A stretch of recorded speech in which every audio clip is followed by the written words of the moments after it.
প্রতিটা মানুষের জীবনে থাকে আলাদা গল্প। কেউ হয় সেই গল্পের নায়ক, কেউ হয় ভিলেন।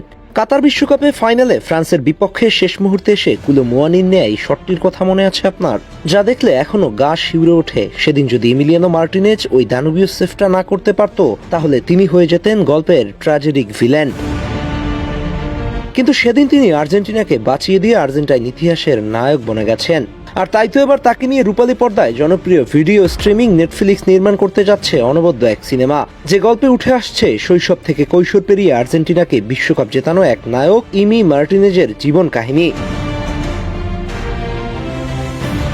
সিনেমার সম্ভাব্য নাম দিবু মার্টিনেজ, অথবা আর্জেন্টাইন ভাষায় যে শিশুটি সময় থামিয়ে দেয়। আর্জেন্টিনার ছোট শহর থেকে উঠে আসা এক স্বপ্নবাজ কিশোর। দারিদ্র্য, অনিশ্চয়তার হাজারো বাধা পেরিয়ে ইউরোপে পাড়ি জমানো হয়তো শুরুর অংশে দেখানো হবে কিভাবে ছোটবেলায় ইমি নিজের স্বপ্ন আঁকড়ে ধরে রেখেছিলেন। অনেকবার সুযোগ পেয়ে ব্যর্থতার লোনে ঘুরে বেড়ানো। এখান থেকেই গল্পের শুরু। সংগ্রাম থেকে প্রত্যাবর্তন, আর্সেনালে বছরের পর বছর বেঞ্চে বসে থাকা, বারবার নিজেকে প্রমাণ করার চেষ্টা, কিন্তু গেম টাইম না পেয়ে বছরের পর বছর বেঞ্চে বসে থাকা সবাই যেন তাকে ভুলে যাচ্ছিল।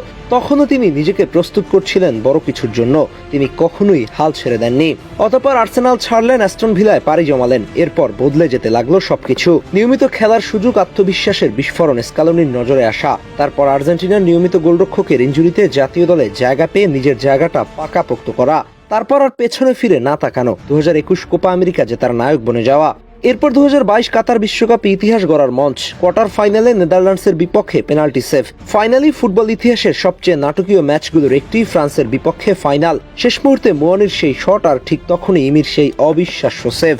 এই দৃশ্যটাই হতে পারে সিনেমার ক্লাইম্যাক্স, যেখানে এক মুহূর্তেই ট্র্যাজেডিক ভিলেন হওয়ার সম্ভাবনা থেকে তিনি হয়ে যান অমর নায়ক। অবশেষে পেনাল্টি শুটআউটে প্রথম দুইটা শট ঠেকিয়ে দেয়া, অতঃপর বিশ্বজয়।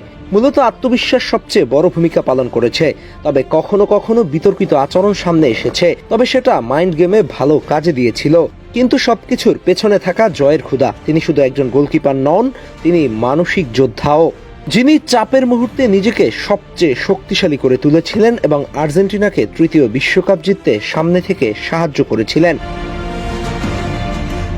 সব মিলিয়ে সম্ভাব্য সিনেমাটা হয়তো এমনই হতে যাচ্ছে। পুরো গল্প আসলে ডিরেক্টরই ভালো জানেন। আমরা কাল্পনিক গল্পটা ফুটিয়ে তোলার চেষ্টা করেছি মাত্র, কেননা তার জীবন সম্পর্কে আমরা মোটামুটি সবই জানি। আপনি কি এই সিনেমাটা নিয়ে এক্সাইটেড? আমাদের জানাতে পারেন। আহমেদ হাসনাইন খান, টিম স্পোর্টস।